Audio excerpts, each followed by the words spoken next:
No, stala sa nám taká vec.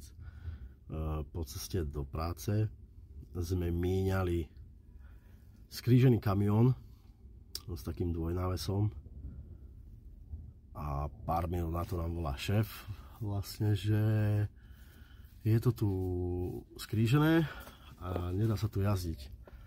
S tým, že on si myslel, že ten kamión je náš na vykládku, tak nás tam poslal vyložiť ho.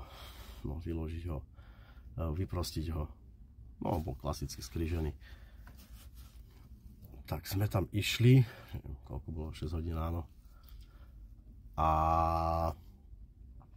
tak sme ho teda odtade vytiahli, ľudia tam na nás kričali, nadávali nám, trúbili na nás. S tým, že je to naše auto, náš materiál. Tak nakoniec sme prišli na náš plac, kde máme stroje, naše auta firemné, služobné, súkromné a tak ďalej. A tento pán, ktorému sme pomohli teda, tak mi tam ešte nacúval do služobného auta, rozbil mi tam späťák. Však, dobre teda, no, ale vo finále sme nakoniec zistili, že ten kamión nebol náš a tento pán šofér, v momente, ako sme ho vytiahli a zapli sme mu návesy naspäť, tak odišiel.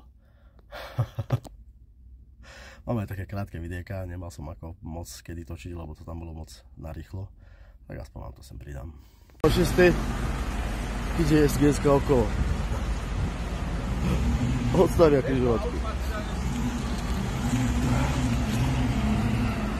Toto pomáhame na križovatke, ľudia nás trúbia, nadávajú nám a my tu pomáhame. I was in the fence. A police coming. I have no idea why they come. No, takto. Tak a aké z toho plyne ponaučenie? Auto je poistené, späťak upravia. Treba si pomáhať. Okay, let's go.